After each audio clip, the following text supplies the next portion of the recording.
It's not that people come at you for giving some attention to yourself. It's usually that you feel a bit guilty about it. Something maybe feel a bit guilty, and the consciousness manifests that guilt in the form of other people coming and saying, look, you're giving time to yourself. What kind of selfishness is that?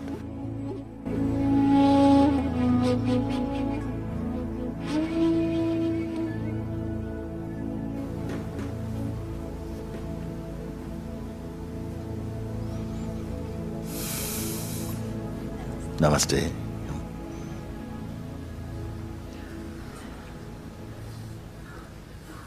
Thank you. Hello. I come with a practical question for the awakened ones. For? The awakened ones. For the awakened ones. Okay. Well, what I want to say is I come to India in search of healing of my body. Yes. My Ayurvedic doctor tells me it is time for you to take care of yourself. You have been given too much.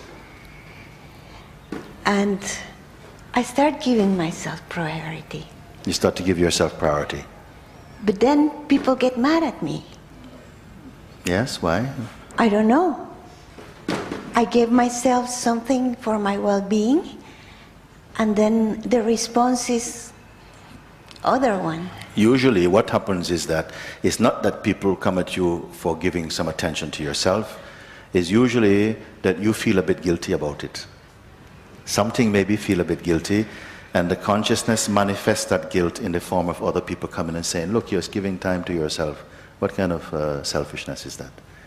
It's not that usually people do it. If you are clear inside yourself, then who could criticize you for giving some attention to your body? Your body needs a bit of help.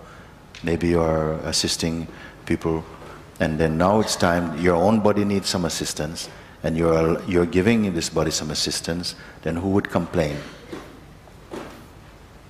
I was feeling very happy to do it for once. So sometimes, listen again, there is an aspect of something maybe inside that feels, a bit guilty for giving some attention to yourself. It may not be conscious.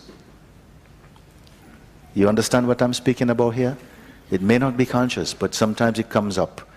And some things you cannot hear by yourself because there's maybe too much inner noise there or something.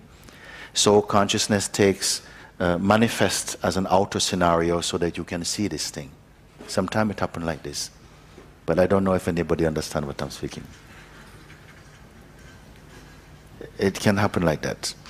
Otherwise, if you look at it purely what you're saying, you came to India to give a bit of attention to your own physical health, and some people don't like it. You see it, no? Yeah. And many years ago, when I was with in Lucknow with Papaji, in those days, the Russians were just starting to come. There were just few.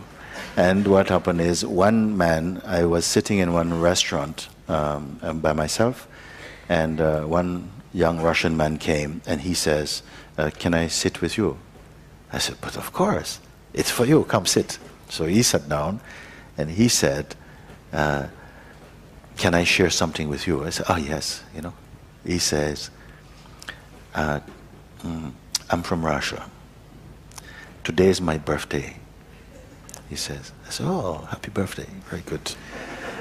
And he says, I am a shoemaker. I'm a shoemaker, you see? And today is for the first time, I'm wearing one of my own shoes. Even now I speak, I almost come to tears.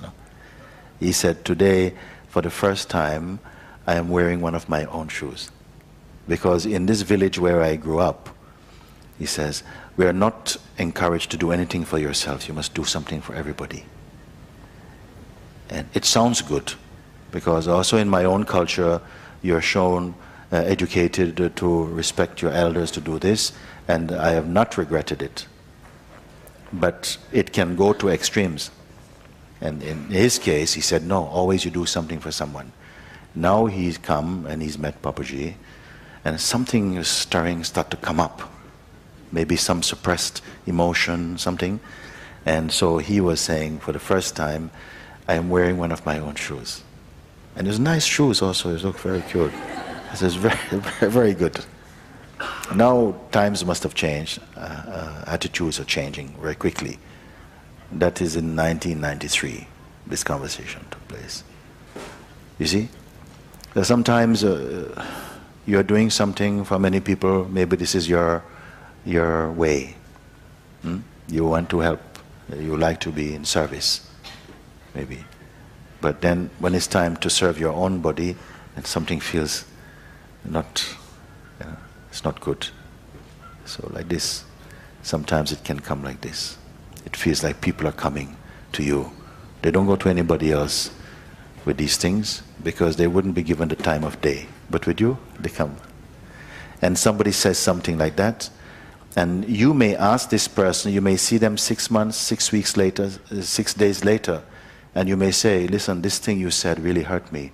And they'll say, what thing? I don't remember saying anything to you. Because it didn't really come from them, it came through them. They may just say one word. Sometimes somebody can say one word to you as a child, and you carry all your life with this thing. It may have even been said in innocence. It may have even been said as a compliment, but misunderstood. And years later, you are still suffering from this. And it doesn't exist, but in your mind it is existing. Sometime like that. And where is this button I have to push in order to get rid of the guilt? Just now. If you see like this, you say, oh, that's nothing. It's okay. Carry on taking care of your body if you feel like this. If you've come to an understanding about something, then you can just let it go. You don't have to turn it into another practice. Just you, it's okay, now I understand. It's all right. Carry on taking care of your body without devotion. Look after your body without too much devotion. Just treat it like your car, you fix it.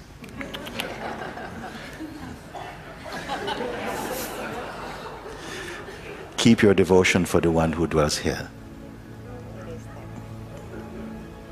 Thank you so much. Very good. Thank you.